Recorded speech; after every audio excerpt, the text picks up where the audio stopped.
मैं जैसे energy healing करता हूँ लोगों की, और होती भी है लोगों की हीलिंग, और कुछ लोगों की नहीं भी होती। वही जो आप बात कह रहे हैं वही चीज़ होती है।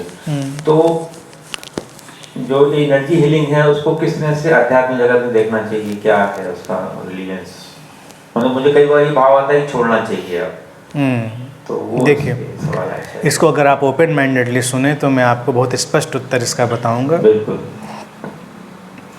एनर्जी हीलिंग जैसी कोई चीज़ एग्जिस्ट नहीं करती है।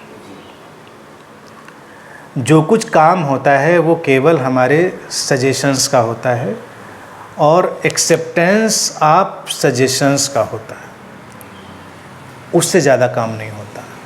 यानी कि ये एक हिप्नोटिक कंडीशन है। हम इसका उपयोग हिप्नोसिस में भी करते हैं, और हम जब किसी चीज़ को स्वीकार कर लेते हैं सजेशंस के फॉर्म में तो हीलिंग हो जाती है। अब हीलिंग में क्या है कि व्यक्ति की बीमारियां या जो भी चीज़ें हैं उसकी कई कैटेगरी हैं। Psychosomatic, only psychotic. तो किस कैटेगरी में चीज़ें हैं इस पर तय होता है। अगर वो साइकोसोमेटिक हैं, केवल साइकोलॉजिकल हैं, या साइकोलॉजिकल से होकर सोमेटिक यानी कि शरीर पर आ गई हैं, तो उन पर सजेशंस का पूरा असर पड़ेगा और चीज़ें ठीक हो सकती हैं। लेकिन जो बीमारियां भी केवल शारीरिक होंगी, यानी कोई खास वायरस बैक्टीरिया एंटर कर गया है, कोई इन्फेक्शन एंटर कर गया है जिसका कोई साइकोलॉजिकल रीज़न नहीं है, उस पर असर नहीं पड़ेगा। ये है कि कोई व्यक्ति अगर अपने सजेशंस को स्ट्रांग अपने अंदर इंड्यूस कर सकता है तो फिर भी उसके हीलिंग में थोड़ा अंतर आ जाएगा, स्पीड का अंतर हो सकता है, ये अंतर हो सकता है, लेकिन ठीक होना नहीं होगा संभव। फिर किस बॉडी माइंड मैकेनिज्म का डिके होना है नहीं होना है, ये उसकी अपनी बॉडी माइंड की डेस्टिनी पर भी तय हो चुका होता है। वो वैसे ही चलेगा, आप कुछ नहीं कर सकते। तो जब भी कोई एनर्जी हीलर हीलिंग करता है तो एक तो वो कन्विंस है कि एनर्जी हीलिंग होती है और हम एनर्जी भेज रहे हैं, वो रिसीव कर रहा है, हम उसको ऐसे दे रहे हैं, वैसे दे रहे हैं, इस कलर में दे रहे हैं, इस चक्रा पे दे रहे हैं, ऐसे उसको क्लीन कर रहे हैं, स्वीप कर रहे हैं, एक्सेलरेट कर रहे हैं, मतलब जो सारा system, I know all about the system. सब सिस्टम को देख के समझ के मैंने इस निष्कर्ष को मैंने बहुत पहले समझा था। लोगों को मैं कहता नहीं क्योंकि लोग हर्ट हो जाते हैं जब बहुत इसमें इमोशनल होते हैं, लेकिन स्पष्ट बात यही है कि उसका असर नहीं होता।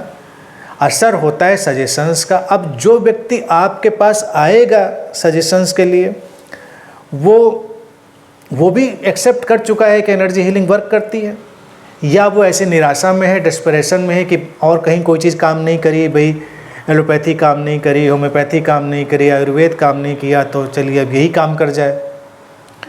तो डेस्परेशन में भी वो सजेस्टिव है। सजेस्टिव में जब हम उसको सजेशंस देते हैं या कुछ कहते हैं कि हम कुछ कर रहे हैं, उसको नहीं पता हम क्या कर रहे हैं, हम कर रहे हैं, तो वो अपने अंदर हील होने की भावना से भरा हुआ है।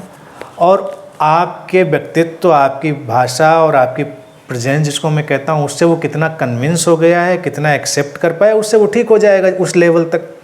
जिस लेवल तक वो एक्सेप्ट नहीं कर पाएगा उस लेवल तक उस पर कोई असर नहीं पड़ेगा।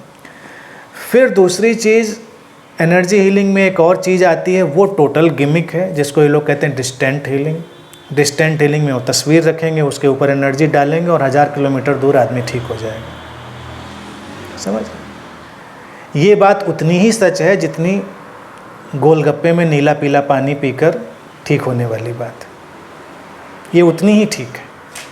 डिस्टेंट हीलिंग में सामने व्यक्ति हो तो कुछ एनर्जी ट्रांसमिशन की बात में लॉजिक माना भी जा सकता है, लेकिन आप तस्वीर से एनर्जी ट्रांसमिट करेंगे 1000 किलोमीटर दूर, ये कोई टेक्नोलॉजी अभी तक आई नहीं। ये केवल ख्याल है। अब फिर लोग कहेंगे नहीं फिर भी उसमें ठीक हो गया, तब आप उसको बताते हैं, जिसको आप कर रहे होते हैं तब उसको भी बताया जाता है कि भाई आप बैठना इस टाइम शाम को 8 बजे 7 बजे, तब मैं आपकी डिस्टेंट हीलिंग करूँगा और आप बैठ के रिसीव करना। तो बैठा है अलर्ट होके, वो भी तैयार है कि कुछ हो रहा होगा जिससे कुछ अच्छा होगा, कोई एनर्जी कोई वाइब्रेशन आ रही हुई, तो वो पूरी तरह अपने को ठीक करने के लिए तैयार है, रिसेप्टिव है। और जितनी उसकी ठीक होने की भावना भावदशा बढ़ जाएगी उतना वो ठीक होने की तरफ बढ़ जाएगा। इसी एक्सपेरिमेंट को मैं कहूँगा कर लीजिए, उसको बताइए कभी भी नहीं, पर्सन को, उसको कोई असर नहीं पड़ेगा। अब इसकी दूसरी साइड है, अगर हम किसी को ठीक कर सकते हैं तो किसी को बीमार भी कर सकते हैं। क्या कर सकते हैं? कोई नहीं कर सकता, कोई ऐसी किसी में क्षमता नहीं। एनर्जी तो सेम है, मान लीजिए हमने एनर्जी बैलेंस करी तो हम एनर्जी डिस्टर्ब भी तो कर सकते हैं। द सेम वे मेथोडोलॉजी तो सेम है।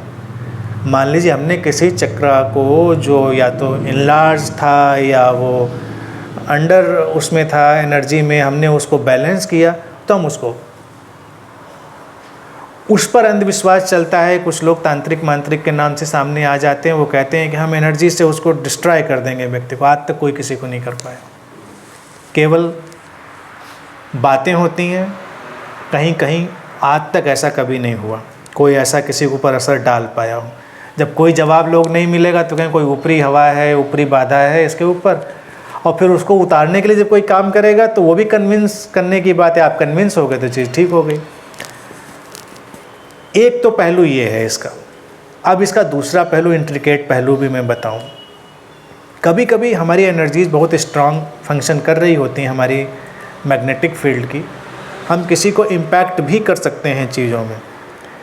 लेकिन जो बहुत इंट्रिकेट यानी कि बहुत जटिल ऊर्जा की बुनावट है, उसका किसी को ठीक ठीक पता नहीं होता, तो उसमें आप बहुत छेड़खानी भी नहीं कर सकते हैं, और मेरे हिसाब से करनी भी नहीं चाहिए, क्योंकि आपको पता ही नहीं आप क्या कर रहे हैं और क्या करने जा रहे हैं। जैसे हिप्नोसिस की ही बात आपको बताऊं, हिप्नोसिस में सजेशंस पे तो बेस है सारी चीज़, लेकिन ट्रांस में ले जाकर, डीप ट्रांस में कई बार ऐसी स्थितियां पैदा होती हैं जो काइंड ऑफ ब्रेन सर्जरी जैसी होती हैं। यानी कि वो डीप ट्रांस में अगर हम उसको खास सजेशन देंगे तो उसके ऊपर बहुत गहरा असर पैदा हो जाएगा।